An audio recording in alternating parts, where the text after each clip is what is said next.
ರಾಜ್ಯ ಕಾಂಗ್ರೆಸ್ ಪಕ್ಷದಲ್ಲಿ ಈಗ ಅಸಲಿ ಆಟ ಶುರುವಾಗಿದೆ. ಡಿಕೆಶಿ ಹೆಗಲಿಗೆ ಸಿಎಂ ಪಟ್ಟ ಬಂದು ಕೂರ್ತಾ ಇತ್ತಂತೆ. ಈಗ ಮಂತ್ರಿಗಿರಿ ಮಹಾಶಯರು ಈಗ ಅಖಾಡಕ್ಕೆ ಇಳಿದಿದ್ದಾರೆ. ಆಯಾ ಕಟ್ಟಿನ ಹುದ್ದೆ, ಕೆಪಿಸಿಸಿಯ ಅಧ್ಯಕ್ಷ ಪಟ್ಟ, ಮಂತ್ರಿಗಿರಿ ಸ್ಥಾನ, ಹೀಗೆ ಒಬ್ಬೊಬ್ಬ ನಾಯಕ ಎರಡೆರಡು ಸ್ಥಾನದ ಮೇಲೆ ಕಣ್ಣಿಟ್ಟಿದ್ದಾರೆ. ಈಗ ಈ ಬಾರಿ ಪಟ್ಟ ಗಿಟ್ಟಿಸಿಕೊಳ್ಳಲೇಬೇಕು ಅಂತ ಟೊಂಕ ಕಟ್ಟಿ ನಿಂತಿದ್ದಾರೆ.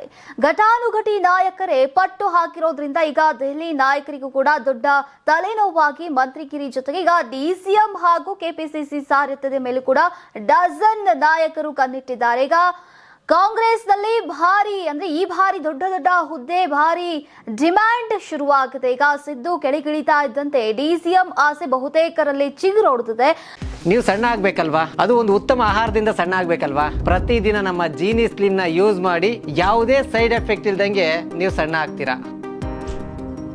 3 ವರ್ಷದಿಂದ ಡಿಕೆ ಅಧಿಕಾರದಲ್ಲಿದ್ದಂತಹ ಹುದ್ದೆಗೆ ಈಗ ಡಜನ್ ನಾಯಕರು ಬೇಡಿಕೆಯನ್ನ ಇಟ್ಟಿದ್ದಾರೆ. ಈಗ ಉಪಮುಖ್ಯಮಂತ್ರಿ ಆಗೋದಕ್ಕೆ ಸರತಿ ಸಾಲು ಹಚ್ಚಿದ್ದು ಈಗ ಒಬ್ಬರ ಮೇಲೊಬ್ಬರಂತೆ ಮನದ ಮಾತನ್ನ ಬಿಚ್ಚಿಡ್ತಾ ಇದ್ದಾರೆ. ಸಿದ್ದು ಆಡಳಿತದಲ್ಲಿ ಸ್ಪೀಕರ್ ಆಗಿದ್ದಂತಹ ಯುಟಿ ಖಾದರ್ ಈ ಬಾರಿ ದೊಡ್ಡ ಹುದ್ದೆಯನ್ನ ಗಿಟ್ಟಿಸಿಕೊಳ್ಳುವಂತಹ ಆಸೆಯಲ್ಲಿದ್ದಾರೆ.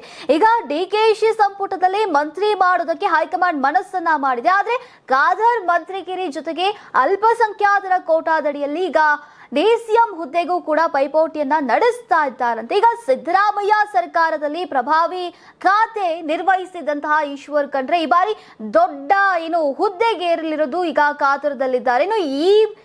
ಈ ಬಗ್ಗೆ ಮಾತನಾಡಿದಂತಹ ಈಶ್ವರ್ ಖಂಡ್ರೆ ಅವರು ಈಗ ವೀರಶೈವ ಲಿಂಗಾಯತರಿಗೆ ಹೆಚ್ಚಿನ ಆದ್ಯತೆಯನ್ನ ನೀಡಬೇಕು. ಯಾಕಂತಂದ್ರೆ ನಮ್ಮ ಸಮುದಾಯದಿಂದ 36 ಮಂದಿ ಶಾಸಕರಿದ್ದಾರೆ. ಹೀಗಾಗಿ ಕೆಪಿಸಿಸಿಯ ಅಧ್ಯಕ್ಷ ಸ್ಥಾನ ಇಲ್ಲವೇ ಡಿಸಿಎಂ ಹುದ್ದೆಯನ್ನ ನೀಡಬೇಕು ಅಂತ ಆಗ್ರಹಿಸಿದ್ದಾರೆ. ಇನ್ನು ಯಾವಾಗ ಈಶ್ವರ್ ಖಂಡ್ರೆ ಡಿಸಿಎಂ ಸ್ಥಾನಕ್ಕೆ ರೇಸಿಗಿಳಿದ್ರು ಅಭಿಮಾನಿಗಳು ದೇವರ ಮೊರೆ ಹೋಗಿದ್ದಾರೆ. ಖಂಡ್ರೆಗೆ ಡಿಸಿಎಂ ಸ್ಥಾನ ನೀಡುವಂತೆ ಬೀದರ್ನ ಅಭಿಮಾನಿಗಳು ವಿಶೇಷ ಪೂಜೆಯನ್ನ ಮಾಡಿಸಿದ್ದಾರೆ. ಬಾಲ್ಕಿ ತಾಲೂಕಿನ ಖಾನಾಪುರ ಮೈಲಾರ ಮಲ್ಲಣ್ಣ ದೇವಸ್ಥಾನದಲ್ಲಿ ಪೂಜೆಯನ್ನ ಸಲ್ಲಿಸಿ ತೆಂಗಿನಕಾಯಿಯನ್ನ ಮುರಿದಿದ್ದಾರೆ.